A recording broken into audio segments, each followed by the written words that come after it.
Haúsá ti dìde pé àwọn Haúsá ti dìde láti jà pé àwọn náà fẹ́ pín wọ́n fẹ́ dá dúró so ìyẹn ni fídíò tí mo fi wọ̀nyí yẹn now ẹ tún wo fídíò ẹ já tún sáré wo fídíò yìí kẹ́ tún rí nǹkan tí arákùnrin tún sọ nípa àwọn Fúlàní ẹ já tún sáré wo fídíò yìí kẹ́ gbọ́ nǹkan tí sókè bá lè mọ̀ pé àwọn Fúlàní àwọn Haúsá ti dìde báyìí àwọn náà fẹ́ pín wọ́n ti rí ìyà tí Fúlàní fi ń jẹ wọ́n ẹ gbọ́ nǹkan tí arákùnrin yìí sọ. The difference between Fulanis and the Hausa is that Fulani, they have their own tribe. They have their own language. Yes. The way they speak is different from Hausa. Yes. If you listen to a Fulani man speaking, Yes. with the way Hausa man will speak, Yes. they are quite different. Yes. But what makes them to become one is that religion. They came with that religion and they said to them they are one. Oh. But yes, it's good that religion make you one. Oh. But at the same time, if you people say I want, then why, because of the religion, you later become emir in their states. You now, a state that is supposed to be ruled, governed by a Hausa man, when you go to Kano, when you go to Katsina, they even extended into Sokoto, you even go to Kaduna, you will see it's a Fulani man. Yeah. It's a place that is supposed to be dominated, is supposed to be ruled by the people of that state. By the people of that state, but you will see a Fulani man become. So Fulani man, their play, for me, it's like they betray them.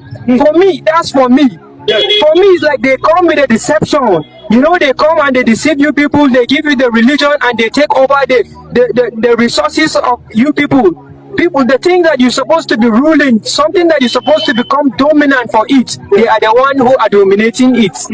You can see that Hausa man has never become a president in this country. Why? Because Fulani man, they have been deceiving the Hausa people. We are one because of religion, but they never become president. And Fulani, let me tell you, Fulani are not beggars, to be honest.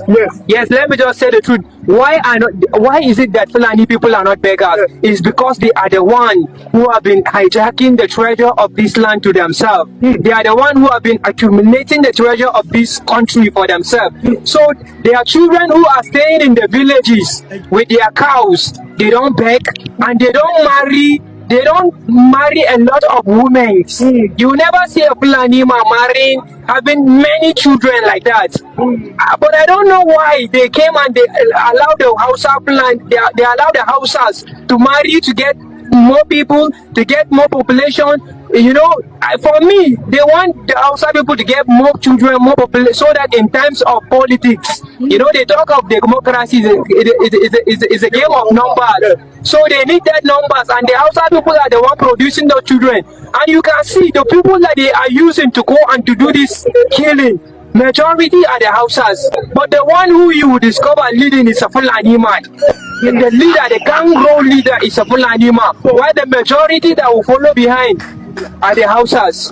So they are using the Hausas to achieve their aim, to achieve their goal. Okay. But now I'm glad that the Hausa people are discovering the truth. Why will a Fulani man come and put something in your mind which is not the real you? They come and they change the real you. Because the Hausa man, I can assure to you, if you live with a Hausa man, it's a man that believes that he just need peace. But Fulani man, they came, they changed him. Hausa man become a toxic, he becomes so hard to understand because a Fulani man came and deceived him with a wrong way of lifestyle. What I want the Hausa to do is to stop listening to Fulani, because Fulani, they bring division for us. Fulani, they are the cause of our problem that we are having today. Fulani are people that they don't forgive. Yes, that's what I heard, and I believe it is like that. They can keep something for 100 of years and they will achieve it. Our grandparents used to tell us that those are people that they don't used to forgive something. When they want something, they must get it. Hallelujah. Gbogbo ọmọ Yorùbá, ẹ jẹ́ kí hallelujah níbi tá a wà. Hallelujah o, hallelujah, hallelujah, hallelujah. Ẹ̀yin ènìyàn mi, ṣé ẹ ti rí ariwo tá à ń pa? Ẹ wo àtọdún tí mo ti ṣe fídíò kan tí mo gbé obìnrin kan wá tí obìnrin yẹn lahùn jáde bí àwọn Fúlàní ṣe gba gbogbo ilẹ̀ Haúsá tí mo fi ń ṣe ìwàásù fún gbogbo àwa mùsùlùmí ilẹ̀ Yorùbá káfàtà pé ẹ jẹ́ àfúrá o ẹ jẹ́ àfúrá o gbogbo àwọn tẹ́ ẹ̀ rí lórí social media tí wọ́n ń gbé ṣẹ̀ríà tí wọ́n ń gbé gbogbo kan búburú kiri bí wọ́n ṣe ba yé Haúsá jẹ́ nìyẹn o. ṣe é rántí pé mo ṣètò yẹn ṣe ó ti lọ sí bí ọdún kan. mo ṣe ètò yẹn tí mo pariwo ń gbà yẹn pé ẹ̀yin ọmọ Yorùbá lórí ẹ̀sìn mùsùlùmí ẹ̀sìn tó dára ni àwa ọmọ Yorùbá dẹ̀ ń ṣe é ṣùgbọ́n àwọn tẹ́ ẹ̀ rí tí wọ́n ń ṣe jàgídíjàgan bí àwọn Fúlàní lára àwọn Fúlàní tó ba ayé wọn jẹ́ láwùsá ni mo pariwo mo ní ẹ má jà fún wọn láàyè nílẹ̀ Yorùbá. mo dẹ̀ wá dúpẹ́ lọ́wọ́ Elédùmarè àti àwọn mùsùlùmí ọmọ Yorùbá gan gbogbo wọn ti dìde ogun báyìí sáwọn Fúlàní yìí wọ́n ti dìde ogun. mo dúpẹ́ lọ́wọ́ gbogbo mùsùlùmí Yorùbá gbogbo mùsùlùmí ọmọ Yorùbá tí ìyá ẹ̀ jẹ́ Yorùbá tí bàbá ẹ̀ jẹ́ Yorùbá mo dúpẹ́ lọ́wọ́ yín o ẹ ṣeun o torí pé ẹ ò fún àwọn ọmọ Usman Dan Fodio láàyè ní ilẹ̀ Yorùbá èmi fúnra mi rí pé ẹ fún wọn láàyè ẹ ṣé mo dúpẹ́ ẹ já túbọ̀ máa jagun yẹn lọ bẹ́ẹ̀ torí bó ṣe ba ayé Haúsá jẹ́ nìyẹn. now ibi tí mo wá ń lọ rèé tí mo fi kí hallelujah àwọn Haúsá ń sìn wọ́n ti dìde etí wọ́n ti là ṣèbẹ́ gbọ́ lẹ́dì tí mo sọ náà lẹ́ẹ̀kan tí mo gbé jáde lẹ́ẹ̀kan yẹn pé wọ́n wá wọ́n sọ fún wọn pé ìkànnì wọ́n fi ẹ̀sìn yẹn dì sí fún wọn àwọn dẹ̀rẹ̀ wọn ò lẹ́mìí ìdáríjì wọ́n máa ń pa èèyàn bí ẹni pẹ́ẹ́dìyẹ ni wọ́n níbi tójú wọn wá làdé báyìí wọ́n wá rí i pé àwọn ò nílẹ̀ gángan wọn ò jọba mọ́ nílùú wọn àbẹ́ẹ̀ráyé àwọn Haúsá tó nílẹ̀ gángan wọn ò jọba mọ́ kò sí ẹ̀míà Haúsá mọ́ ẹ̀míà Fúlàní ló kù ojú wọn ti wá dìde arákùnrin jẹ́ kó yé wa pé Haúsá tẹ́lẹ̀ pé wọn ò èmi náà gbọ́jú mo bá wọn Haúsá ò jàǹpátá a máa ra wàrà lọ́wọ́ wọn kódà nínú wọn gan a máa bá wa lọ oko jẹ́jẹ́ ni wọ́n máa ń ṣe jẹ́jẹ́ ni arákùnrin wa jẹ́ kó yé wa pé àwọn gáìsì yìí ló wà pé àwọn òun náà ni wọ́n sọ pé àwọn Haúsá máa bímọ pé gbogbo ọmọ tó ń bí yẹn àwọn ìyẹn ni wọ́n wá ń lò tó bá ti di ọ̀rọ̀ òṣèlú tí wọ́n fi ń gẹ̀tì nọ́mbà wọn àwọn rẹ̀ wọn ò bí púpọ̀ èyí tó ń bí wọn rán wọn ní skul àwọn ọmọ Haúsá ló wá ṣe bámbí alàlẹ́gbẹ̀ẹ́ títì ṣebí ẹ gbọ́ Haúsá ló sọ̀rọ̀ yẹn o ó ní àwọn ọmọ wọn ò kì í ṣe bẹ́gà ó ní Fúlàní ò ṣe bẹ́gà o pé olówó ni gbogbo wọn o pé àwọn Haúsá tó ní kọ́ máa bí kọ́ máa rẹ̀ sí yẹn àwọn gọgọgọ ni bẹ́gà nítorí wọ́n bímọ tó pọ̀ Fúlàní dẹ̀ ń lò wọ́n láti fi géènì agbára ìjọba ṣẹ́yìn náà ti rí pé gbogbo ẹ̀ ti cast everything don cast ẹ̀yin èèyàn mi ó ti cast òun ni mo ṣe sọ fáwọn ọmọ Yorùbá ṣé ẹ rí ibi tí Nàìjíríà dé dúró báyìí ṣé ẹ rí ibi tí igi Nàìjíríà dé dúró ara òrokùn ara òrò ẹdìyẹ bí àwọn Haúsá ṣe rí máà tí mo play lẹ́ẹ̀kan yẹn tó ní kí Odùduwà máa lọ kí Ìgbò máa lọ yẹn Haúsá ni o kì í ṣe Fúlàní o ẹ má gbàgbé Fúlàní ni o kì í ṣe Fúlàní o Haúsá ni o òun náà ṣe kí ni o ó pariwo pé kí Ìgbò máa lọ kó Odùduwà máa lọ Haúsá ni kì í ṣe Fúlàní o Fúlàní kò lè ever Fúlàní lélẹ́yìí tẹ́ ẹ̀ rí tó ń sọ̀rọ̀ nípa olóyè ọmọ Adéyẹmọ tó ló yẹ kó lọ arrest ẹ̀ ó yẹ kó lọ gbé Fúlàní nìyẹn kẹ́ lè rí ìyàtọ̀ yẹn kẹ́ lè mọ ìyàtọ̀ láàrin Fúlàní láwa fún ara wa tá jẹ́ Yorùbá ká lè mọ ìyàtọ̀ láàrin Fúlàní àti Haúsá ẹ̀rí máa bòròró kan mi mọ̀ báyá fídíò ẹ̀yẹn ṣì wà lórí kíní mi kí tiẹ̀ play ọ̀rọ̀ ẹ̀ kẹ́ lè mọ̀ kẹ́yìn náà lè rí ìyàtọ̀ láàrin Fúlàní àti Haúsá mi mọ̀ báyá máa yẹn ṣì wà lórí kíní mi bí ẹ jẹ́ ń wo òun ló sọ̀rọ̀ tí olóyè Adéyẹmọ fi sọ̀rọ̀ jáde tí bàbá fi sọ̀rọ̀ jáde pé ìwọ oníkọ́ lọ mú òun ọ̀rọ̀ tí olóyè sọ jáde lélẹ́yìí ó dà pé òun náà lélẹ́yìí ẹjọ́ mo ń bá o mo fẹ́ mú kẹ́kọ̀ọ́ wo ni o tí n bá dẹ̀ wá rí òkè ẹ jẹ́ kó play ọ̀rọ̀ tí olóyè sọ. àti ẹ̀fẹ́ congratulate ara wa pé tó láàrin ọ̀sẹ̀ kan yìí o àwọn kidnapping àwọn ajínigbé àwọn tó ń ṣe kidnapping ò jíyàn gbé a lè sọ pé tó wíìkì yìí o ẹ jẹ́ kí gbogbo wa ká congratulate ara wa pé ká congratulate ara wa láàrin ara wa yìí pé tó náà lọ àlàáfíà wà kò sí sílùú nìyẹn gbogbo ẹni tẹ́lẹ̀ ní fi mẹ̀kúnnù lọ́kàn balẹ̀ ń lu yàn Ọlọ́run ní fi lọ́kàn balẹ̀ kí ló dé. ẹ má bínú fídíò yẹn kọ́ nìyẹn ẹ má bínú ó dáa tí n bá máa padà ṣe fídíò míì torí iṣẹ́ ti bẹ̀rẹ̀ báyìí a gbọ́dọ̀ bára wa so màá play fídíò yẹn so Fúlàní yẹn ẹ ti lè rí fídíò yẹn òun ló ń sọ fún ọmọ Adéyẹmọ pé kó lọ arrest ẹ pé Nnamdi Kanu wà bí tó wà òun ló yẹ ó yẹ olóyè Ìgbòho rìn kiri ó ń fò kiri pé kí ló ń fò fún ẹ lọ di ìyẹ ọwọ́ ẹ̀ mú Fúlàní yẹn ló ń pariwo tí ọmọ Haúsá eléyìí tí mo play yẹn tí ìyẹn fi gbé bọnu pé kóníkàlùkù máa bá tiẹ̀ lọ kí Ìgbò dádúró kí Yorùbá máa lọ káwọn náà dádúró àsárẹ̀wà ṣẹbọ pé àwọn Haúsá ló gbé Àrẹ̀wá dání kì í ṣe Fúlàní o Àrẹ̀wá Haúsá ló ní o Haúsá ló ní Àrẹ̀wá o now ẹ̀yin náà ẹ wò ó kẹ́ wo ìyàtọ̀ yẹn Fúlàní ò já mọ́ kankan ní ilẹ̀ Nàìjíríà Fúlàní wọn ò níran àlùmọ́jìrì ni wọ́n dẹ̀ wọlé sínú ìjọba wọ́n wọlé sí ilẹ̀ Yorùbá wọ́n ń dà wá láàmú bẹ́ẹ̀ náà ṣe ń dà wọ́n láàmú nílẹ̀ Haúsá o tí wọ́n pa àwọn àgbẹ̀ Haúsá tí wọ́n pa àwọn lẹ́yọrọ bẹ́ẹ̀ ni wọ́n pa àwọn èèyàn wa ní ilẹ̀ Yorùbá tí wọn ò jẹ́ káwọn àgbẹ̀ ó lọ oko mọ́ tí wọn ò jẹ́ kó lóko ó lóko tí wọn ò jẹ́ kó lódò ó lódò ẹ̀yin ọmọ Yorùbá àní Fúlàní ò já mọ́ nǹkan kan Fúlàní ò ṣara wa ìgbà tó gbòmìnira ní 1960 ọ̀hún Ìgbò Haúsá àti Yorùbá ni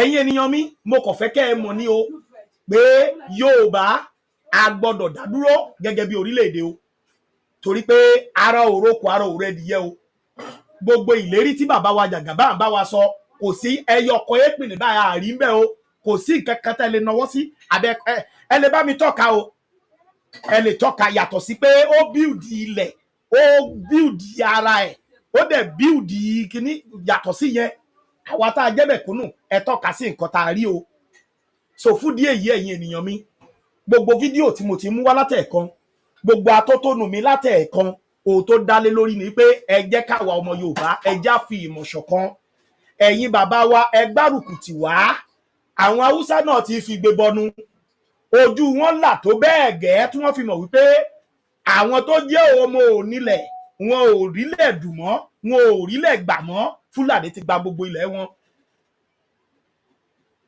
Fúlàní ti gba gbogbo ilẹ̀ wọn ojo yé wa pé àwọn Haúsá gọndáyé àtijọ́ tẹ́lẹ̀ pé wọn ò lágbájá àwọn Fúlàní ló dé tó corrupt wọn tó wá di pé wọn ò lẹ́mìí ìdáríjì tí Haúsá náà ti wá ń wora ẹ̀ níwò wípé Fúlàní lòun ẹ̀yin ènìyàn mi ojú Haúsá ti là o ojú Haúsá ó ti là o wọ́n ti mọ̀ pé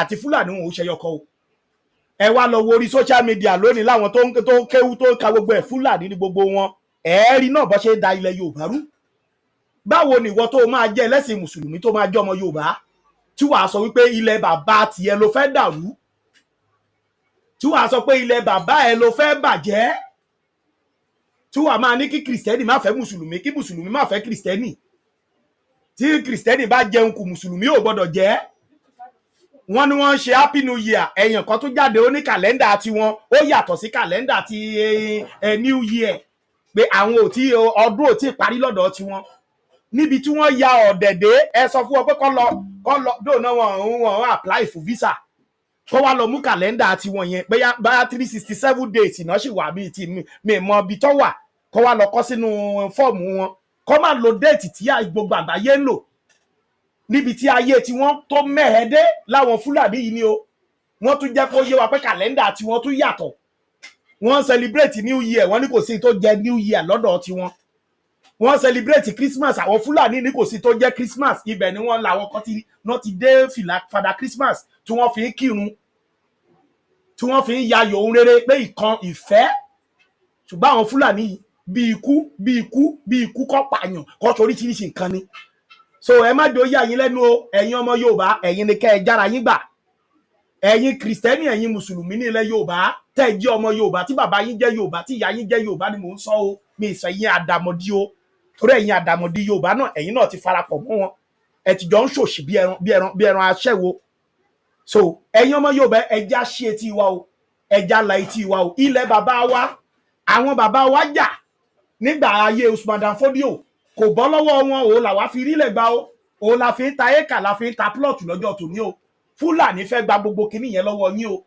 kò dẹ̀ sí nǹkan mí ọ̀rọ̀ ẹ̀sìn wọ́n ti kógun wá táwọn bàbá wa ti dá ogun yẹn padà ṣùgbọ́n sí báyìí ọ̀rọ̀ ẹ̀sìn náà fẹ́ gbà wọlé ẹjọ́ ẹjẹ́ aṣọ́ra wa o èmi ò bá tọ̀rọ̀ ẹ̀sìn wa o àti mùsùlùmí àti kìrìsìtẹ́nì àtàlábàláyé ìkan ni gbogbo wa o ọmọ kóòtù òjíire ni gbogbo wa oníkálukú wa ló lélẹ̀ tí tó kakú níbi gbàgbọ́ nínú ẹ̀ ṣùgbọ́n ẹ má gba Fúlàní láàyè láti lò wá fún ara wa àbí láti da ojú ìjà kọ ká dojú ìjà kọra wa nítorí ẹ̀sìn Olódùmarè àdúró ti gbogbo wa o ẹ̀yin ènìyàn mi bí Yorùbá ṣe ń pariwo làwọn Haúsá ń pariwo pé wọ́n fẹ́ dá dúró o ilẹ̀ Yorùbá ẹjẹ́ àdìmú o nítorí ọjọ́ ọ̀la àwọn ọmọ wa ó ṣe pàtàkì púpọ̀ púpọ̀ o ní 2025 yìí ó máa látikẹ́ o ó dẹ̀ máa loud ó máa gbóná gan ẹjẹ́ àpariwo gbogbo ọmọ aládé ẹjẹ́ àpariwo ẹjẹ́ àjáde síta ẹjẹ́ àpariwo ẹjẹ́ àjáde nítorí pé Yorùbá nation òun nìkan lọ́nà òtítọ́ àti ìyè o Nàìjíríà ti cast o Nàìjíríà ti cast o gbogbo wa láti mọ̀ pé Nàìjíríà ò kì í ṣorí irun wa ó dàbí dìmánà kan ó léde wo léde Nàìjíríà ó lè mú jáde fóun ó ní níbo ni gangan ni Nàìjíríà yẹn wà níbo ni ilẹ̀ Nàìjíríà kò sí níbo ni ilẹ̀ Nàìjíríà kò sí Haúsá ń pariwo Àrẹwà làwọn kó ní kálukú máa bá tiẹ̀ lọ Ìgbò ń pariwo pé Biafra làwọn pé kó ní kálukú máa bá tiẹ̀ lọ àwa Yorùbá sọ wípé ilẹ̀ Yorùbá ilẹ̀ kóòtù òjíire káwa náà dá dúró ibo wà ní Nàìjíríà wà o ilẹ̀ Yorùbá dẹ̀ ti wà kó tó di pé wọ́n gbé Nàìjíríà kó tó di pé wọ́n gbé lé wa lórí làwọn bàbá wa ti ń ṣèjọba ilẹ̀ Yorùbá kì í ṣe pé bóyá bá Nàìjíríà ló bẹ̀rẹ̀ o ilẹ̀ Yorùbá ti wà kí Nàìjíríà ò tó dé so kì í ṣe pé bóyá orílẹ̀-èdè nílẹ̀ Yorùbá Biafra ti wà kí Nàìjíríà tó dé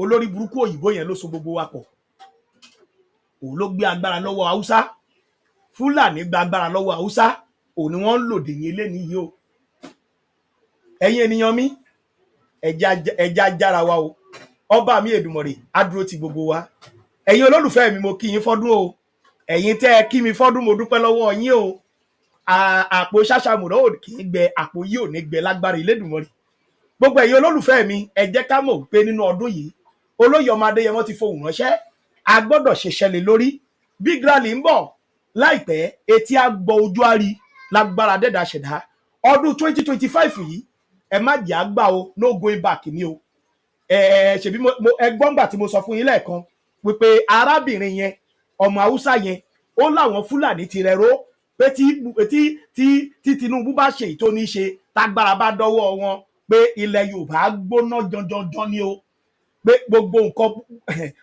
nǹkan tí Dìmánà yìí ti ṣe náà tún máa ba yí ẹ̀ jẹ́ o wọ́n máa forfeit everything ni torí pé kí ni ojú àwọn Haúsá ti là o àwọn Haúsá ti mọ̀ pé Fúlàní ò kì í ṣara wọn o so àwọn náà dẹ̀ ni àwọn Fúlàní dẹ̀ rí wọ́n ní kánkọ̀sì tiwọn wọ́n gbàgbára láti òkè o wọ́n ní agbára káàkiri àwọn ìlú mìíràn o tó ń support wọn tó ń gbà tó ṣe mọ̀ pé free visa ní Afghanistan free visa ní Pakistan free visa ní Lorestan free visa ní gbogbo ìlú búburú àwọn mùsùlùmí free visa ní sí Nàìjíríà wọn ò gba visa o free ni o so kẹ́ẹ̀bá lè mọ̀ òun làwọn jàǹdùkú yìí fi ń wọlé so kẹ́ẹ̀bá lè mọ̀ pé wọ́n lágbára òkè o so ẹ̀yin ènìyàn mi ẹja ṣera wa lóṣùṣù ọwọ̀ nítorí pé ilẹ̀ ìlérí yìí tá a bá gbà á àrọ́mọdọ́mọ wa máa ṣàdúrà fún wa ní gbogbo ibi tá a bá wà ní o torí pé ẹ̀yin náà rí bí Nàìjíríà ṣe rí ń sìn ọdún 5 síbi tá a wà ìkílẹ̀ gbà kó fẹ́ ṣẹlẹ̀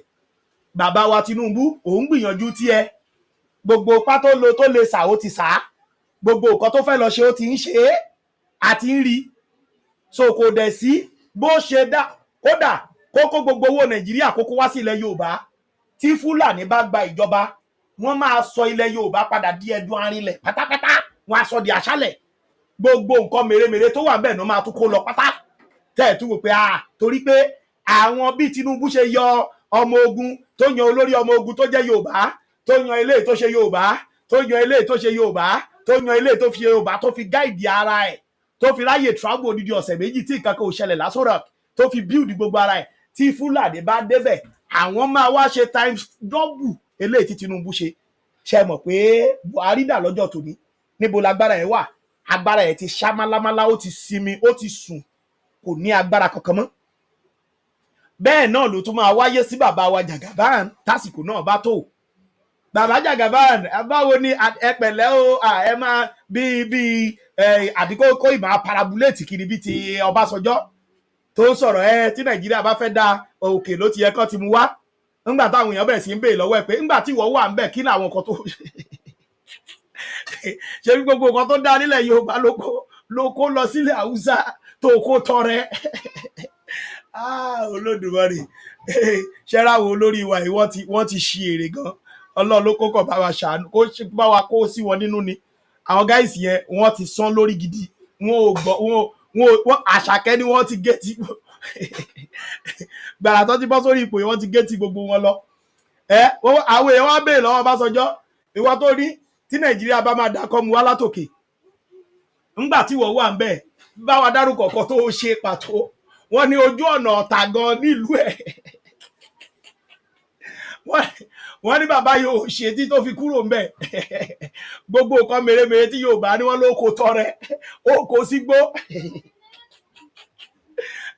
ó kó gbogbo ẹ̀ ó kó dànù. Nígbà tí ò ságbára lọ́wọ́ ẹ̀ mọ́ wá bẹ̀ sí káàkiri, ó kọ́ gbé àwọn ọba ó kọ́ fi wọ́n ṣe yẹ̀yẹ́ náà. Ẹ dìde ẹ jókòó. Nígbà tí ò síṣẹ́ kò mọ bó ṣe lè lò, kò mọ bó ṣe lè ṣe láìfù mọ́, ó kọ̀ wá ṣe gbogbo ẹ̀ dáadáa. So tó bá tún kọ Tinubu náà, bàbá náà tún lè máa gbágbádá kiri pé ó yẹ báyìí ló ṣe yẹ kó rí, ṣùgbọ́n kò ní sí agbára yẹn mọ́. Ta ló recognize Ọbásanjọ́? Ta ló recognize ẹ̀? Tí youth bá tún dìde lé ní báyìí pé rally tún ń bọ̀ o ní Nàìjíríà o, Ọbásanjọ́ lẹni àkọ́kọ́ tó kọ́ máa kọ́ gbé portfolio ẹ̀. Muritàlá lẹ ti máa rí. Bàbá tuntun gbẹ̀yà nìyẹn. Òun lẹni àkọ́kọ́ tẹ máa kọ́kọ́ rí pẹ̀lú briefcase ẹ̀ tó máa gbé dání. Ó tún máa ṣe fídíò kó lè mọ̀ pé òun ti kúrò lé, kẹ́ má lọ dáná sunlé o, òun ti kúrò lé o. So tó bá tún tásìkò náà ó tún mọ̀kànmọ̀kàn ni wọ́n ti ṣe lẹ̀. Òun la ṣe ń sọ fún pé Nàìjíríà ò lè dáa. Àwọn olórí tó wà ń bẹ̀ ìtàn baálẹ̀ ní àjogúnbá ni. Tó bá nu wọn tó fẹ́ túnṣe gan tí wọ́n bá pa á, wọ́n á sọ fún pé o mọ̀ tó bá ṣe. So ìdí nìyẹn tá fi ń sọ fún yín pé ẹ jẹ́ á tètè kúrò kó tó pẹ́ jù fún wa, kó tó di pé wọ́n pa gbogbo wa tán. Ẹ jẹ́ á kúrò ńbẹ̀. Torí àwọn olórí ìfúnra wọn mọ̀, wọ́n máa ń sọ fún ara wọn gan pé Nàìjíríà ò lè dá, ìwọ kò ṣe tiẹ̀ kó kúrò ńbẹ̀ ni. Tí Tinubu náà bá tún kúrò ńbẹ̀, tí ńgbà tí Fúlàní bá gbà á tó ń da gbogbo nǹkan rúrọ̀ kọ̀rọ̀kọ̀ táwọn èèyàn tó ń pariwo, Tinubu náà tún rárá máa sọ̀rọ̀ náà ni. Agbára yẹn ò ní sí ń bẹ̀ fún mọ́. Òun náà la fi ń bẹ bàbá wa yẹn pé kán jọ̀ọ́ kán bá wa pín orílẹ̀-èdè yìí. Àwọn tó bá jẹ́ pé Fúlàní ló fẹ́ gbé Nàìjíríà lọ́wọ́, kán máa gbé lọ sí ilẹ̀ ibi tó bá ti fẹ́ máa lò fún Nàìjíríà. Kán kúrò lórí ilẹ̀ tiwa. Torí ilẹ̀ tiwa, ilẹ̀ Odùduwà ni, ilẹ̀ Yorùbá ni. Káwa máa bá tiwa lọ, ká máa ṣe tiwa.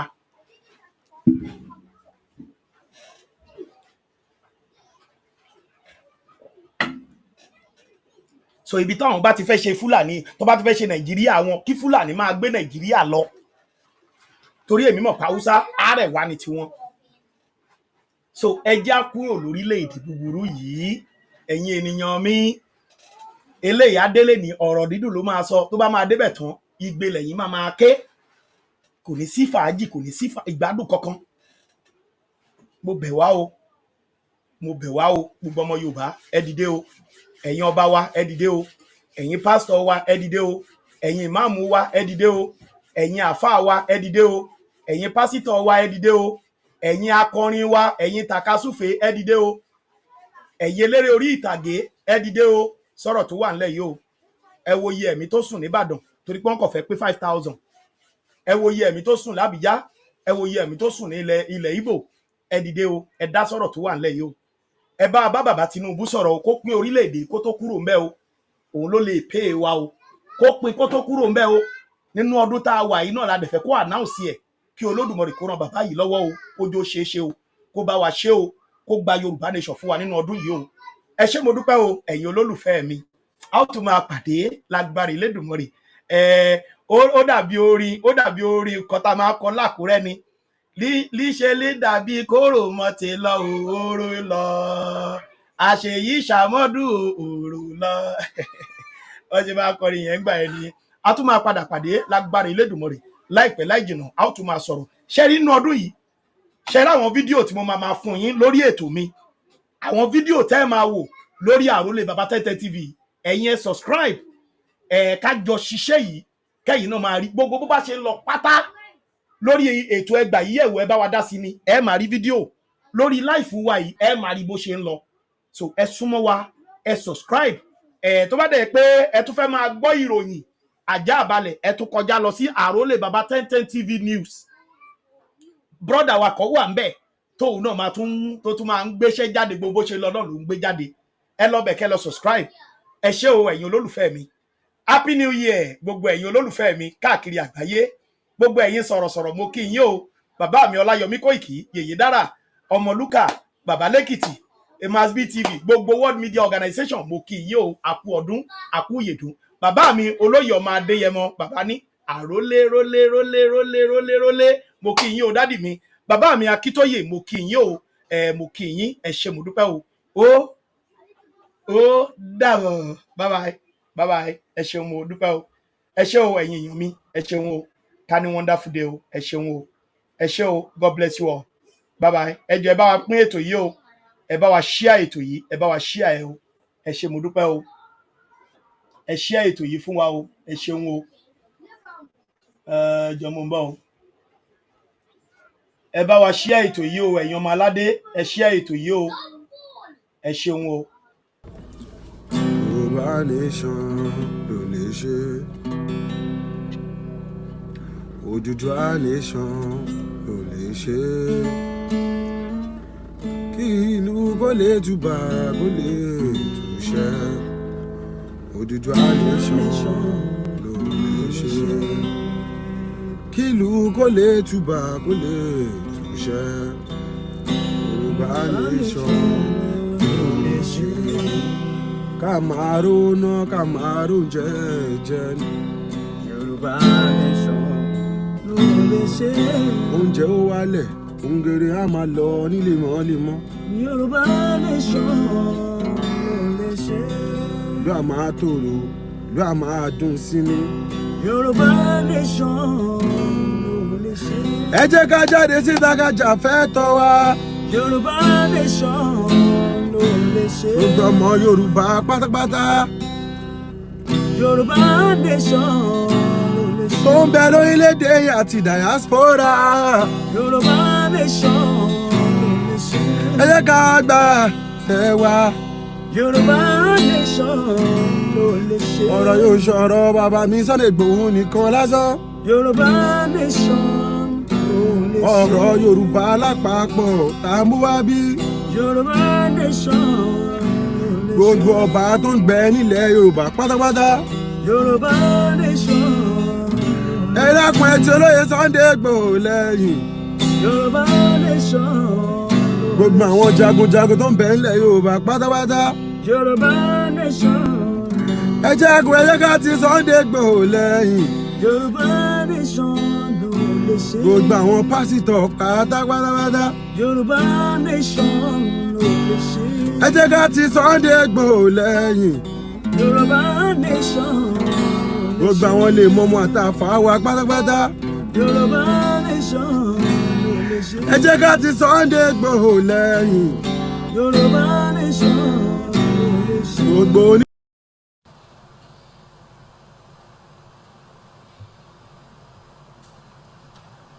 There are opportunities across this country. Bitumen is there. Iron ore is here. we can easily recharge Lake Chad. It's going to be tough decisions. Why should I have 4 cars and be paying subsidized petrol for Cameroon, for Niger, for Benin Republic?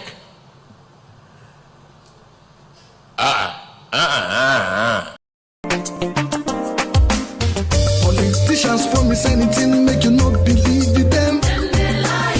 Politicians promise you, make you not believe in them.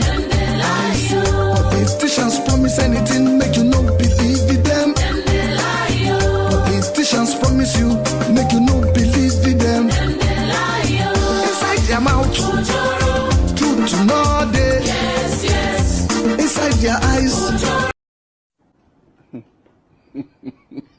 Kazeem Hussein olú ti sú wa eku òkè bí eku mọ́ ẹyẹ òkè bí ẹyẹ mọ́ gàrí la mú sá èmi àtàwọn àbí mi àlè jẹ ráìsì mọ́ ẹ̀wà náà ti wọ́n gàrí ọ̀ǹgá títí di 1-2 ó ti sú mi orílẹ̀-èdè ti sú mi báyìí kọ́ ni wọ́n bá tẹ́lẹ̀ gbogbo àwọn tí wọ́n ní ọ̀la yìí ẹ̀kọ́ ọ̀fẹ́ ni wọ́n ká o ẹ̀kọ́ Awólọ́wọ̀ wọn ka àlera máa sùkú mọ́ ayé yín ò dáa ó ti sú wa o wọ́n bá wá nǹkan sí i àti polítì ẹ rí i pé orí mi gan ti pa ó ti sú wa o.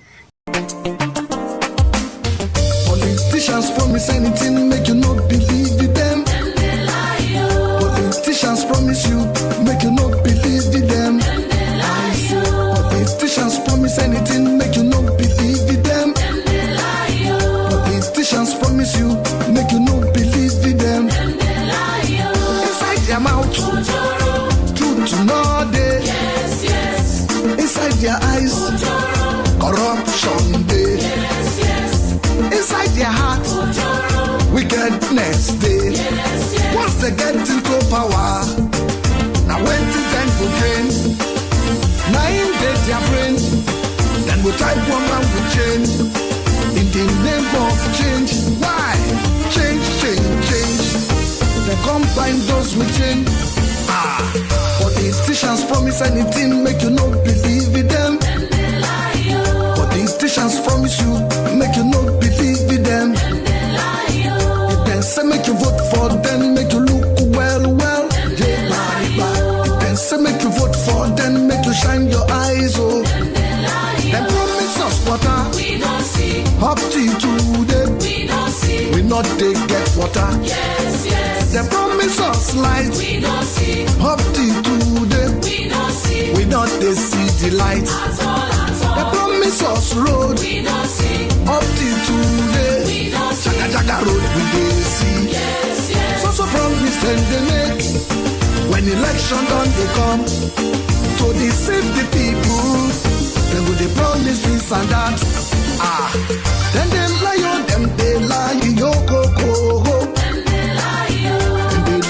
Then they lie for federal. Then they lie on them, they lie for state level. Then they lie for Africa. Because they get police when they guide them. They lie police go they support them. Because they get lawyer when then they give bribe. Then go they lie lawyer go they support them. Look, our education system don't dabaru for Niger. And make all our youth them come they do yahoo. Politicians set all of them na yahoo. Our government system set na yahoo. The promise employment, we don't see. Like a can't be deployment, so the promise us work, we don't see. Now Okada be the work. Insecurity, 9 day our land, our hospital unko. They not get facilities. Yes. Our naira unko. You don't fall yakata. Yes. Inflation everywhere. No solution. Yeah, politician promise you something, no believe it then. During campaign time, then go carry everybody along. family, then go leave you behind. When them win up for their body, then go put you backyard. Then they lie, yo, them they lie, yo, oh, oh, oh. Them they lie for federal, oh. Then they lie for state level. Them they lie for community. It don't take time to change our mindset, oh.